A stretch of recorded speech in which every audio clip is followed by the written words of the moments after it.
Blessings to you all. Thank you for tuning in with me, Toya. If you're new to the garden, welcome. This is a garden of peace, spirit, love, and truth. So if you feel any of those things in your spirit, you're more than welcome to hit the subscribe button and vibe out with me in the upcoming videos. Today's video is going to be more kind of centered around the personal aspect of why I stopped overthinking, how I overcame overthinking, and how I'm doing today. And I do want to start off saying that overthinking is overlooked. Like, I don't, to me, looking back at it now, it definitely was kind of a form of anxiety for me. I always grew up as a person like, I don't have anxiety. I always claimed that I don't have anxiety. But to other people's point of view, yeah, it came off as anxiety, I guess. But for me, it was like, I never had anxiety. But when I really broke down how overthinking kind of was based around my life and how I kind of moved within it, it was definitely like, wow, yeah, that has to stop, because I no, that's not it.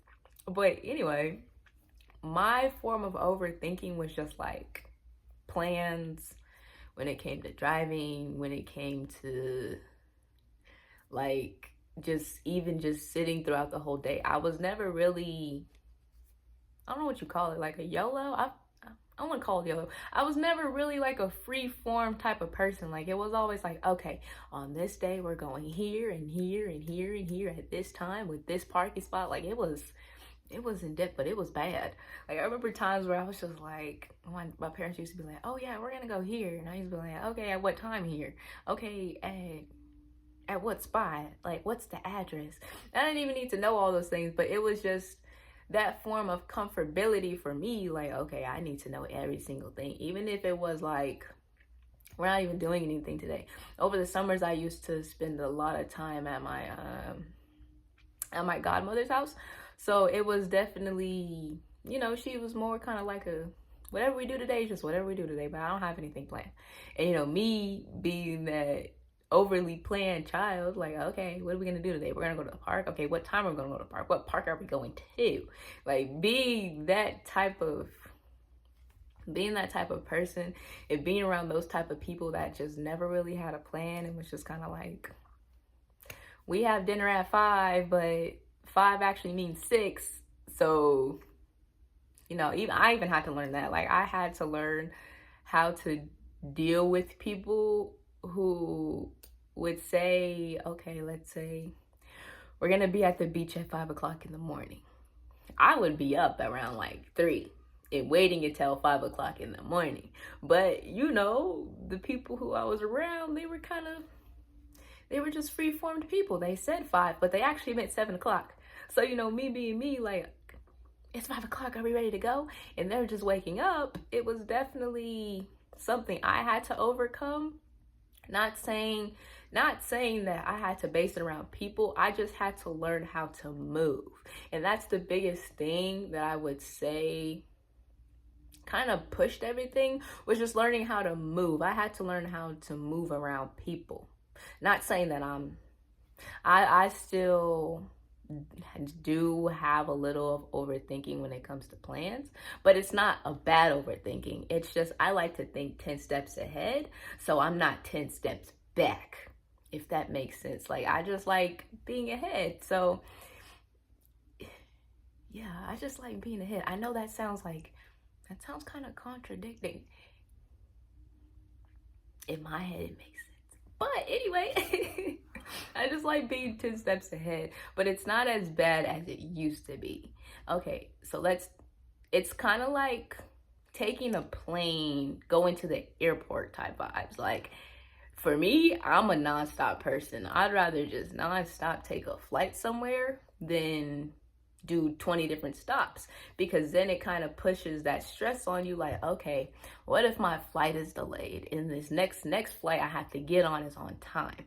That's unwanted stress right there. I'm not gonna put myself through that. But that's what it is. It's limitations. I know my limitations to things.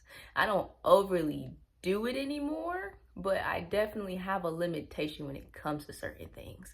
Like flight times and airplanes and all that, I tend to overthink. So knowing my limit, I just book a non-flight. I I just book a nonstop because, you know, I'm good at finding my ways around airports, but trying to do it for 3 different airports, that's different. That's different. And I'm not willing to put myself through that type of stress. So that's just like, limitations is definitely a key thing to overcoming overthinking, because overthinking stops you from a lot of things. It stops you from a lot of things you want to do, things you want to try, and things that you need to do, but you just can't get over that overthinking. Like, I used to, before I got my first tattoo, I was always like, oh my gosh, I have to keep it clean. I had to do this and this. Like, I was overthinking it. Then coming across pictures that's like, this is what happens when this happens. This is what happens when this happens. It was definitely like, ugh. And then, you know, I waited for a while. 2 years later, ended up getting it. And then, as you know, taking care of it and the healing process, it was nothing. Like, okay, I clean it at this time. I clean it at this time. After I clean it each time, I moisturize it. That's it. That's it. You don't have to worry about what's going to happen or what could happen if it's not happening. Now, if it's happening, okay. But if it's not happening, there's no reason to overthink of what could happen. And now I'm on tattoo number 2. So the first one was like that, and the second one was kind of like, okay, I already know what to expect. And it's the same way with piercings. Like, you could either think of the pain and overthink the pain on how it's gonna hurt, or you could just not think of the pain at all and just do it. And I'm more of a not think of the pain at all and just do it, because if I already know it's gonna hurt, there's no reason of overthinking that hurt. It's no reason to overthink the pain. Like, if you already know it's gonna hurt and it's something that's in that category of, oh yeah, that's not gonna feel pleasant, you might as well just understand that fact and accept that fact that, yeah, it's gonna hurt. It's gonna hurt. Even the same thing with driving. Like, being in the car with someone else driving, I was always okay. But when I first started driving, I was definitely had anxiety. Like, oh gosh, I don't know if I could drive next to a semi, or I don't know if I can drive on a highway with 6 different lanes, and I got to get over here, then get over there. I still take the street lights because I got used to taking the street lights. So I still take the street lights. But if I had to hop on the highway, I don't have that much anxiety anymore hopping on the highway, because I've been put in so many situations that included me being on the highway, even though I was scared, and I was just perfectly fine once I got off the highway. So you definitely, with overthinking, you definitely have to just, for me, I had to just go through it. It definitely wasn't something that I can sit down with myself and just be like, I couldn't. I had to go through it. And me just going through it, I was perfectly fine. And also understanding, you know, really getting into God at that time. Also understanding and reading how he just says, cast your worries onto me. Don't stress nothing. Don't be scared. Don't be afraid. You're gonna be okay. That really helps. That really helped me with the coping, because it's like, okay, now I don't have to stress it. It really helped me develop how I am today. Just as I don't really see myself as a YOLO type person, but I don't really place a title on it. I just kind of it's free. It's free for me. Like, I really feel I can just go cliff diving without having to worry about, oh my gosh, what if this thing breaks? If it breaks, it breaks. It's more of kind of like, it is what it is type living, because when you for me, when I live in it is what it is, it definitely helps me just push me to the things that I want to try and that I want to do, but always was scared to do it. And just living in that, again, this is for me, like if it works for you, I'm really grateful that it works for you. But if it doesn't work for you, you know, there's other things that you can definitely try to help cope with it or kind of push you out of it. But that was one thing that kind of just definitely, God was really the one and only thing that kind of just helped me kind of just kind of push it to the side the way it needed to be pushed to the side, and not overthink as much, but understand that this is more so, I am more so planning ahead than overthinking it, because that is 2 different things.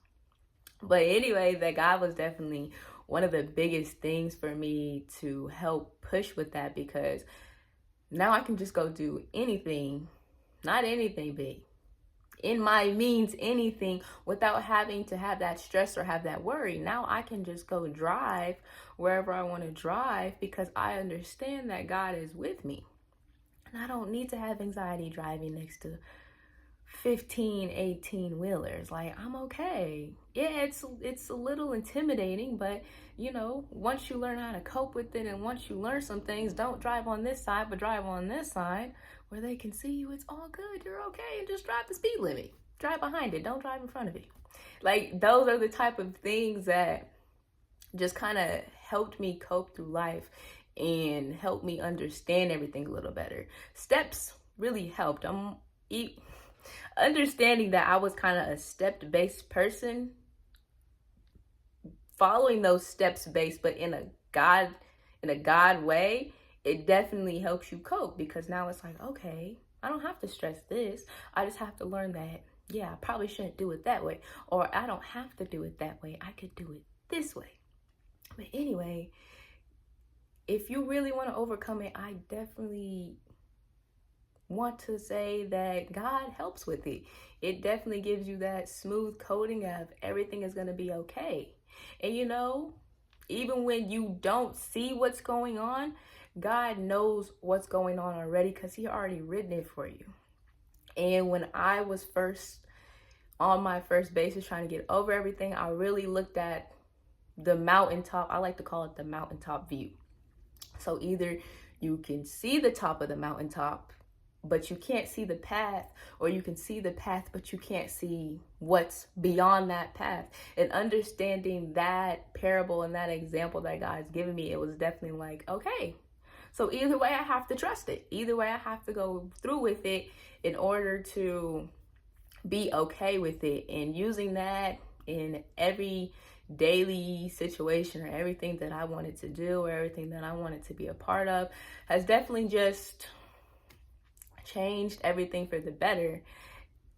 Yeah, like, it's definitely it's smooth sailing. And how I feel now, I feel great. Like, I feel really good. You know, again, I don't really live on that YOLO, only live once type vibe. I just live on it is what it is. You know, what's gonna happen is what's gonna happen. But at the end of the day, I trust the Lord. So whatever happens, it was just written for it to happen like that. And that is how I overcame anxiety, how I'm doing, and how you could potentially overcome anxiety. And I just want you to know, you can do it. If I can do it, you most definitely can do it. And don't stress it. Don't overthink it. Just, I got this. I got this. It's going to be a little scary because it's something new. It's something different. It's like living in a bubble, and then that bubble just kind of deflates and goes away. And now you're just out there. And I really know you can do it. And I really know you can overcome it. So I really want you to have a blessed day, a great day, and an amazing day. And I'll see you in the next video.